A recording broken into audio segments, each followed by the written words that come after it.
Hiring great employees for your chiropractic practice. That's today's topic on the KC CHIROpulse podcast. I'm Dr. Michael Perusich, your host. I'm joined with my co-host, Dr. Troy Fox. Troy, hiring employees. Now, you just started another new clinic, bought another new clinic, and Yeah. you know this firsthand. Of course, all of our clients are dealing with this. Hiring great employees seems like an insurmountable thing these days. Everybody's having issues with it. And yet I think there's really just a few kind of simple things that you can put into play that might really help. Oh, yeah, absolutely. So, hey, first off, though, speaking of employees, we're employees because we have a sponsor. Who is that sponsor? Let's talk about them at the beginning of this. We'll get that taken care of, and then we'll jump forward into this. We've got an awesome sponsor, Barlow Brain and Body Institute, helping doctors learn functional neurology without all the complicated stuff. I mean, Dr. Andrew Barlow makes this so simple. So if you're looking to add brain-based therapies to your practice, go check them out, barlowbrainandbody.com. You can find out about their upcoming training seminars and so forth, and all the resources they offer. So barlowbrainandbody.com. We thank them for their sponsorship. So, absolutely. Troy, and I know Dr. Barlow would probably jump on this too, hiring great employees. Everybody wants to hire great employees. Better yet, we want to retain great employees. Where do we start? Yeah, and you get people all the time that'll say, well, there's nobody out there in the pool. There's nobody good. We jumped into a practice in a small town where we didn't know anybody, and we interviewed several people. And based off of mainly personality type, that's kind of where we start when we're hiring employees, because we want to make sure that those folks can love on our patients. That's key to me. That's number one. If they can love on our patients, we can train the rest. But I can tell you a couple of key steps, and then you can dive in here a little deeper on this. A couple of the key steps are, number one, as I've got new employees in place, we want very clear parameters over the first 90 days of what we want them to achieve. Then we start working with them and training them, which people love. And that's one thing you need to continue well beyond 90 days. Ongoing training. Yep. Ongoing training. Now, the training needs to consist. Docs, you're involved in this as well. I hate to tell you, you cannot stay removed from this. You need to sit down and spend time, even though you may have a great video on what chiropractic is, or you may have a great video of how to answer the phone at the front desk. We've got all that stuff on the CATS website. We do staff training. We help you with that. Your CAs sign up for that, or you sign them up and they go through training, but you need to do additional training in office. And sometimes that's just creating a bond between you and the staff, exactly whether it's the manager of all the staff or the doctor or both. And in my case, I believe that you need a bond with both, because they need to feel like they're part of a team as they're working with you. And so that's kind of how we start with staff. Is we may take somebody that's green, that maybe has never even experienced chiropractic care, and we have a stepwise process that we go through to get them there. So I think hiring staff sometimes seems a little more daunting. And I think sometimes we're looking for a rock star day one that we don't have to do anything with. And I think those are very, very hard to find. Those are rare, but you can turn a lot of great people into great rock stars along the way. And I want to touch base on one thing that you just talked about real quick. Doctors, you've got to be involved in the training process. You just have to be. Number one, you have to show that you're part of the team. Number two, you have to show that you're a leader, and this is your opportunity to lead your staff in the direction that you want them to go. So setting expectations with staff requires your participation. If you don't set expectations, you're not going to get the results you want, period. And I hear doctors all the time say, well, we don't have training time. We don't have staff meetings. Okay, I want you to remember these two words out there. If you're not having staff meetings, remember these two words. You might want to get a piece of paper out and write this down. Start one. I'll repeat it. I know it's hard. Start one. 2 words. Start a staff meeting. Have a staff meeting every week. I'm telling you, it will pay off. And you're probably thinking, well, what do I talk about in a staff meeting every week? Oh my gosh, if you can't find something to talk about for 30 minutes in a staff meeting every week, you're not paying attention. There are so many things to train on. I used to bring a particular case that I found interesting every week to the staff meeting. And I would spend about 10 minutes talking to my staff. Why are we treating this patient? How are we Mm-hmm. helping this patient? What is this patient's condition? I would show them x-rays or MRIs, and I really educated our staff on what we were doing and how we were helping people, and how chiropractic was really integrated into the process of getting people healthy again. And by doing that simple thing, I turned them into absolute chiropractic evangelists. They could find more new patients than any great marketing program I ever did. They were my best marketeers out there. That's my term. Don't steal that. So you've got to be involved in the staff training. And here's the other thing. I hear a lot of doctors say, gosh, I can not only can I hardly find people to hire, I can't keep them. So when I hear that, I oftentimes ask, well, what are you doing to keep them? Well, I showed them how to answer the phone, and I showed them how to schedule. Okay, if all you ever do is show people how to do something, then you've never really trained them and immersed them in how to do it and how to get better at doing it along the way. You give them a very simplified task, and people burn out quickly on tasks. And there are too many job openings out there to ever think that you're going to keep a task monkey. Sorry, I don't mean to be derogatory. So please don't take that terminology that way, but you've got to open them up to some immersive training. Troy, I know you do this with your staff. You're constantly in the pits training with them. You've got them doing ongoing training on the computer through the CATS program, because we offer CA training. You're doing training with them in the office. Something comes up sometime, and you use that as a training opportunity. Employees want to be trained, and that's one of those things that keeps them on the job.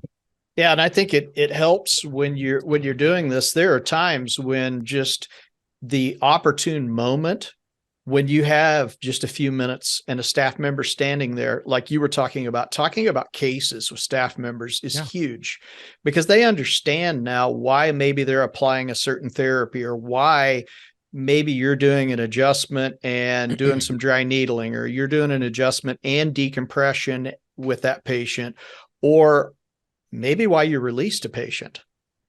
There are times that it is really beneficial, and that staff member feels a part of the team when they do that. They feel more connected to you as a doctor, because quite frankly, they are your support team.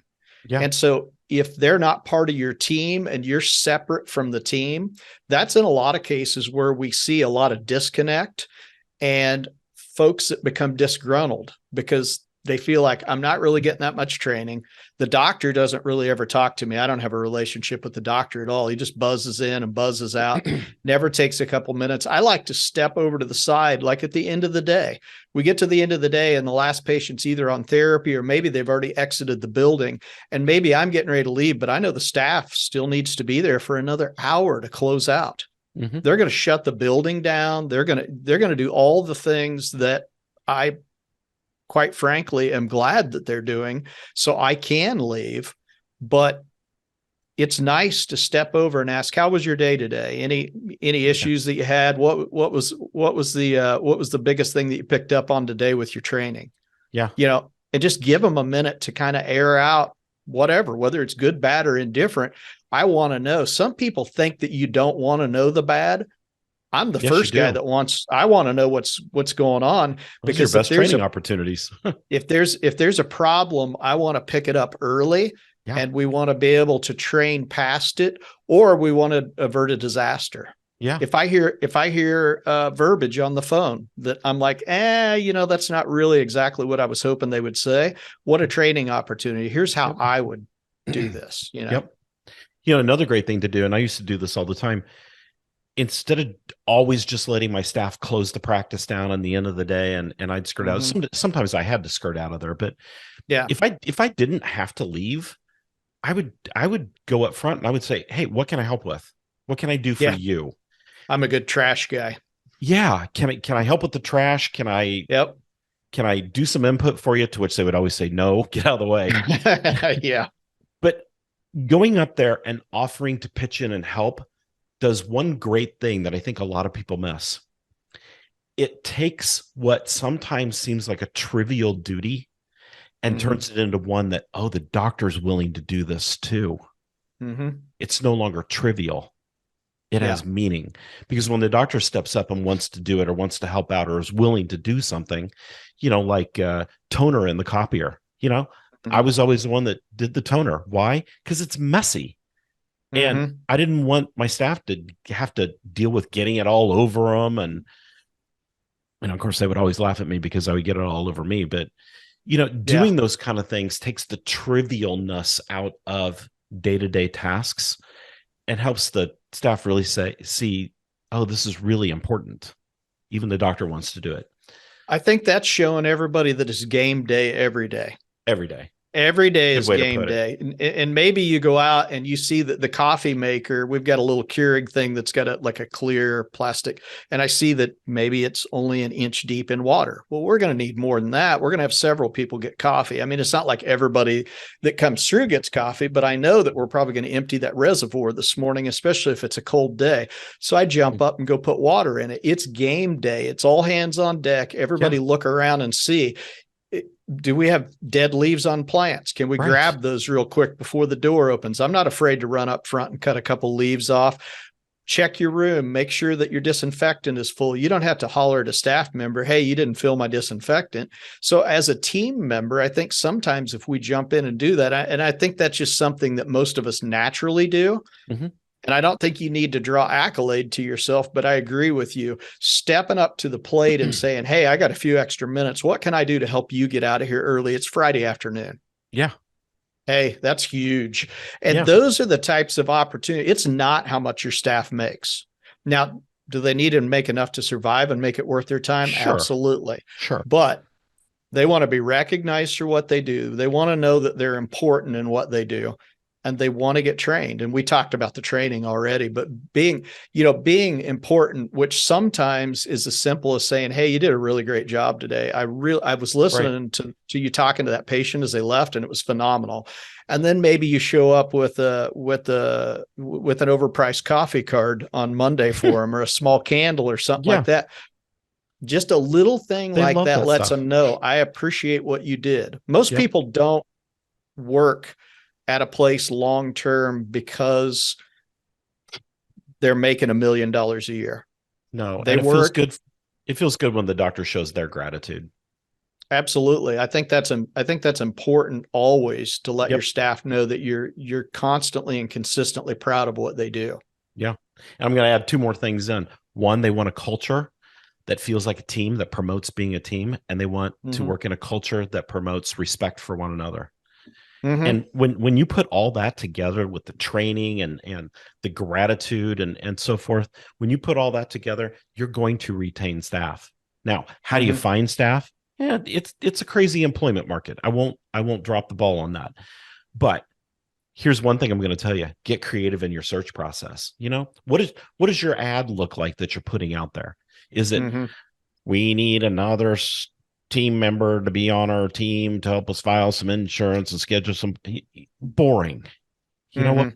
How about starting it off with, hey, do you want to wear your pajamas to work every day? ... We mean scrubs. At our practice, we have fun. Doesn't that sound a whole lot better? I don't know, just jazz it up. Make it fun. Make it sound like you have a culture in your practice that truly is inviting and people want to work there. And Marissa would chime in here if she was on today. She would tell you, I think probably about every week we'd have 2 or 3 people that would come by our practice and drop off resumes because everybody in town wanted to work there because everybody knew that we were just a fun place to work. So, you've got to create that culture too. And that culture, it's funny, that culture also spills out into the community and makes people want to be patients too. Absolutely. It's kind of like the Quick Trip principle. Quick Trip, their staff is a culture. It's what do they say? See you next time, or see you tomorrow, or whatever they say when you leave. It's always one of those, it kind of catches you off guard initially when they first started saying that, but it's like, oh yeah, cool. I love it. And it makes sense, but it does, not only do they have obviously those that have gone to Quick Trip, they have a pretty phenomenal store set up and a pretty phenomenal, take on convenience store, but from a standpoint of the culture, I've never seen a staff member act unhappy. It's constantly game day there. Yeah. They're cleaning the front windows if they're not running around. I mean, they're constantly moving, doing stuff, and they're happy about it. So it's one of the few gas stations I've ever actually seen anybody empty the trash cans out by the gas pumps before they become overflowing. So yeah, I mean, it's just those little things that people want to be a part of a great team. Mm-hmm. You know, if you ever played sports, did you want to be on the bad team? No, everybody wanted to be on the great team. So if you're panicking right now and you're going, you know what, I've got some great staff, I'm scared to lose them. How do I cultivate this staff and keep them where they need to be? We have options for you. We do. In fact, staff training, CA training is one of the big things that we do and help with. And we've got so many resources for doctors in our library through our training programs. We have live events and so forth that are designed just to help train staff. So we take a lot of that work off your shoulders, and we give you the fodder to be able to manage it in your practice. Yeah, some of the virtual seminars that we do actually deal mainly with staff issues or the things that staff handle on a daily basis and how to do that better. So we actually give staff training live during our virtuals as well at times. So it's not all just recorded information. Yeah, that's absolutely right. So, hey, if you're having issues with staff, go check us out at katzconsultants.com. We help with everything with your practice and help you find the path to success. Most importantly, as we're talking about today, we really help with staff training. So be sure to click on the button at the top of the screen on our website. You can schedule a breakthrough call with us. We'd be happy to talk about your practice, what's going on, whether you become a member or not. We just enjoy helping doctors out there have great practices. We want to promote chiropractic and chiropractic success for everybody. So, Troy, anything else to add? I think we've about covered it, other than go out there and find some great staff and develop them, make them great as well. Absolutely. So I want to, again, thank our sponsor, the Barlow Brain and Body Institute. You can check them out at barlowbrainandbody.com and check us out at katzconsultants.com. So that's enough .coms for the day. Thanks, everybody, for tuning into the KC CHIROpulse podcast. We'll see you next time. See ya.